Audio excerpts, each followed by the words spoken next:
अभी हाल फिलहाल में आपने गौर किया होगा कि बंगाल के तृणमूल कांग्रेस के एक लीडर यानी कि पार्थ चटर्जी को, जो कि ममता दीदी के इतने खास थे, इतने करीबी थे, ईडी ने तुरंत धर दबोचा था। ईडी ने तुरंत गिरफ्तार कर लिया था। और महाराष्ट्र के नवाब मलिक और संजय राउत की भी हालत कुछ इसी प्रकार थी।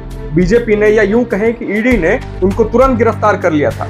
मगर अब क्या कारण है कि मनीष सिसोदिया की गिरफ्तारी में विलंब हो रहा है? क्या कारण है कि आबकारी नीति से घिरे मनीष सिसोदिया, जिनको बीजेपी ने पहले ही कटघरे में खड़ा कर दिया है, क्या कारण है कि उनकी गिरफ्तारी नहीं हो पा रही है? क्या कारण है कि सिर्फ सवाल जवाब का सिलसिला शुरू है और अभी तक मनीष सिसोदिया की गिरफ्तारी नहीं हो रही है? ये जो चूहे बिल्ली का खेल चल रहा है बीजेपी और आम आदमी पार्टी में, ये न जाने कब जाके थमेगा। अगर तो सिसोदिया गुनहगार हैं, अगर तो सिसोदिया के खिलाफ पुख्ता सबूत मिल चुके हैं, तो उनकी गिरफ्तारी क्यों नहीं हो रही है? और अगर तो वो गुनहगार नहीं है, तो क्या कारण था कि एलजी ने उनके खिलाफ एक केस चलाने का हुक्म दिया था? क्या कारण है कि ईडी ने उनके खिलाफ ये केस थोपा है? और क्या कारण है कि बीजेपी उनके पीछे पड़ी हुई है? इन सवालों के जवाब आज हम तलाशेंगे। और कहीं ना कहीं सवाल ये भी है कि क्या आज की पॉलिटिकल पार्टीज, आजकल की पॉलिटिकल पार्टीज देश में नैतिकता खोते जा रही है? किसी पे भी कोई भी मनगढ़ंत इल्जाम लगाया जा सकता है आज के डेट में। इन सब पे आज चर्चा करेंगे और इन सब घटनाओं को सिलसिलेवार तरीके से आज हम समझने की कोशिश करेंगे। सत्येंद्र जैन की गिरफ्तारी के 3 दिनों बाद मुख्यमंत्री अरविंद केजरीवाल को डर सता रहा है कि अब मनीष सिसोदिया का भी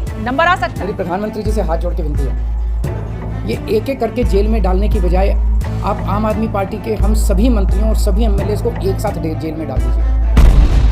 India has summoned Delhi's Deputy Chief Minister Manish Sisodia tomorrow morning at 11 o'clock. This is in the liquor policy case. Manish Sisodia tweeted that a CBI raid was conducted at my house for 14 hours. Nothing came out. Searched my bank locker. Nothing emerged. They did not find anything in my village. Now they've called me to CBI headquarters at 11 a.m. tomorrow. I'll go and give my full cooperation. इस case को अगर समझना हो तो सबसे पहले ये समझ जाइए कि बीजेपी के एक बड़े नेता यानी कि जेपी नड्डा ये पहले ही तय कर चुके हैं कि लोकल पार्टीज को खत्म करना है। यानी कि बीजेपी को इस देश में हर राज्य से लोकल पार्टीज को खत्म कर देना है और केवल बीजेपी इस देश में अपने घोड़े दौड़ाना चाहती है। तो इसमें इनकी नजर पड़ती है और ये घेरने की कोशिश करते हैं आम आदमी पार्टी के एक बड़े लीडर और दिल्ली के डिप्टी सीएम मनीष सिसोदिया को। अब समझने वाली बात यहाँ पे ये है कि आम आदमी पार्टी के मुखिया यानी कि अरविंद केजरीवाल वैसे तो दिल्ली के सीएम हैं, मगर पार्टी के विस्तार और विचारधारा को इस समक्ष देश में फैलाने की सबसे बड़ी जिम्मेदारी अरविंद केजरीवाल की है। तो अरविंद केजरीवाल अक्सर दौरे पे होते हैं, इधर उधर प्रचार के लिए होते हैं। तो कार्यभार दिल्ली का और दिल्ली के असल सीएम मनीष सिसोदिया ही है। तो अगर बीजेपी मनीष सिसोदिया को गिराने में और गिरफ्तार करने में सक्षम हो जाती है, तो वो कहीं ना कहीं आम आदमी पार्टी के विजय रथ को रोकने में सक्षम हो जाती। मगर ये बात कहीं ना कहीं अरविंद केजरीवाल यानी कि दिल्ली के सीएम को समझ में आ गई थी कि बीजेपी और एलजी में जो साठगांठ चल रही है वो कहीं ना कहीं आम आदमी पार्टी के लिए खतरा हो सकती है।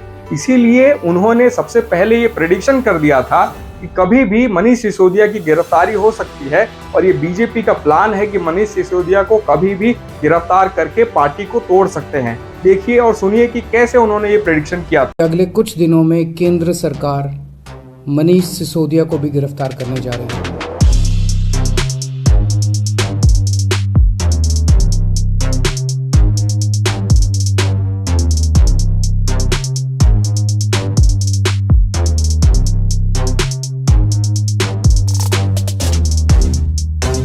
पता चला है कि केंद्र सरकार ने सभी जांच एजेंसीज को मनीष सिसोदिया के खिलाफ कोई ना कोई फर्जी केस तैयार करने को कहा है। जैसे इन्होंने सत्येंद्र जैन के खिलाफ फर्जी केस किया है, वैसे ये लोग मनीष जी के खिलाफ भी फर्जी केस बना रहे हैं।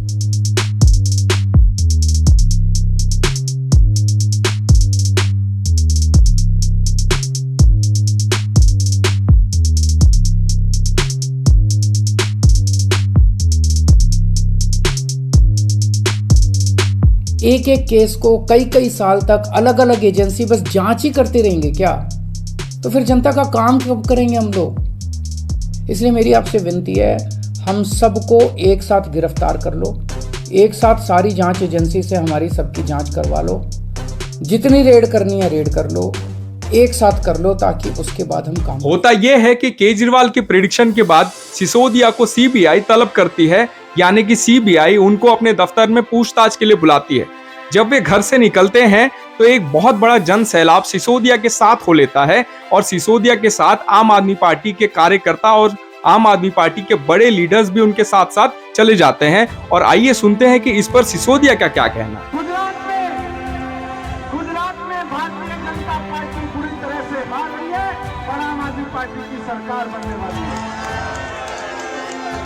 इसीलिए बीजेपी घबरा गई है, इसीलिए बीजेपी डर गई है और इसीलिए झूठे केस मेरे ऊपर करवा के मुझको जेल में डालना चाहती है।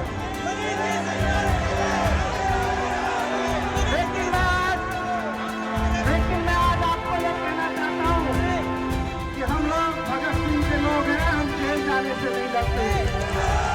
अब इस जन सैलाब और सिसोदिया के साथ उमड़ती भीड़ को देखकर बीजेपी का माथा खराब हो जाता है। बीजेपी बौखला उठती है कि इस खेल में आम आदमी पार्टी ने पासा उस पर ही उलट दिया। तो इस पर मोदी जी के चरण चुंबक नेता यानी कि संबित पात्रा इसे जश्न भ्रष्टाचार करार दे देते हैं। आइए देखते हैं कैसे। आज जिस प्रकार के जो सीन देखने को मिल रहे हैं आम आदमी पार्टी का, जो ड्रामा देखने को मिल रहा है, आप याद करिए चंद दिनों पहले ठीक इसी प्रकार का दृश्य राहुल गांधी और कांग्रेस पार्टी का देखने को मिल रहा था। जब राहुल गांधी जी को भ्रष्टाचार के मामले में पूछताछ के लिए बुलाया गया था तो ठीक इसी प्रकार कांग्रेस पार्टी नौटंकी करने में लगी थी। इसी प्रकार से कांग्रेस पार्टी प्रदर्शन करने में लगी हुई थी। और आज ये अतिशयोक्ति नहीं होगी अगर ये कहा जाए कि ये जश्न भ्रष्टाचार है। This is almost celebrating corruption. पहले तो भ्रष्टाचार कीजिए, दलाली कमाइए और उसके ऊपर जब आपसे पूछा जाए सवाल, जब आपसे सवाल पूछताछ किया जाए तो आप जश्न मनाइए। जिस प्रकार से मनीष सिसोदिया आज एक खुले कार में अपने समर्थकों के साथ नारे लगाते हुए, फूल माला डाले हुए निकले हैं, ऐसा लग रहा है मानो कोई किला फतेह करके वापस आ रहा है। It seems as if the Aam Aadmi Party has won the world cup of corruption. तो मोदी जी के चरण चुंबक नेता संबित पात्रा जी, अब आप हमको ये बताइए कि आपकी बनाई हुई राजनीतिक चटनी का स्वाद कैसा है? पसंद आया? आ गया स्वाद?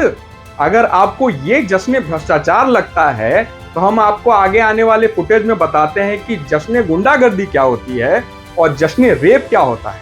देखते रहिए। इस वीडियो में आप देख सकते हैं इनकी नैतिकता और इनकी जवाबदेही, जब दिखाया जाता है कि बीजेपी के कार्यकर्ता द्वारा एक जीप को यानी कि पुलिस जीप को आग के हवाले कर दिया जाता है, पब्लिक प्रॉपर्टी को बेरहमी से जला दिया जाता है और तमाशबीन लोग देख रहे हैं। और यहाँ आप देख सकते हैं कि कैसे एक पुलिस वाले को बीजेपी कार्यकर्ता डंडे से, लाठी से पीट रही है, दौड़ा दौड़ा के, भगा भगा के उसको मारा जा रहा है। बेरहमी से इतने सारे लोग मिलकर उसको मार रहे हैं।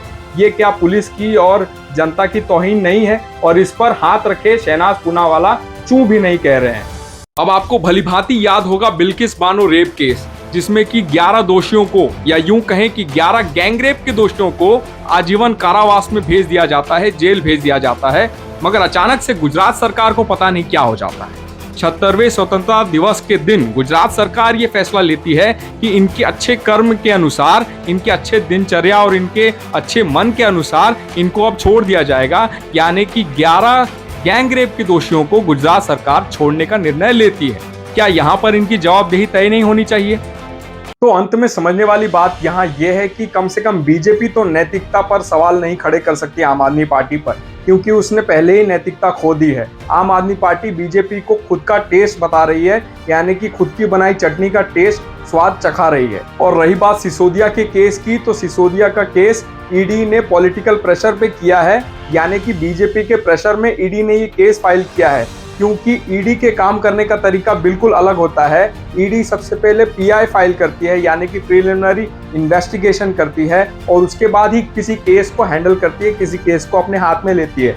लेकिन यहाँ पॉलिटिकल प्रेशर बनाया गया। ईडी ने सबसे पहले इस केस को लिया, इस केस पे काम करना शुरू किया, और उसके पास कोई सबूत नहीं थे। तो अब ईडी सबूत जुटाने की कोशिश में लगी हुई है, पूछताछ करके कहीं ना कहीं से कुछ ना कुछ खोद के निकालने का पॉलिटिकल प्रेशर ईडी पर छाया हुआ है। देखिए, बीजेपी ने जो चक्रव्यूह रचा था केजरीवाल को फांसने के लिए और केजरीवाल की पार्टी तोड़ने के लिए, वहां पे वो खुद फंसे हुए नजर आ रही है। चले थे सिसोदिया को धरने और अब वो खुद फंस गए हैं।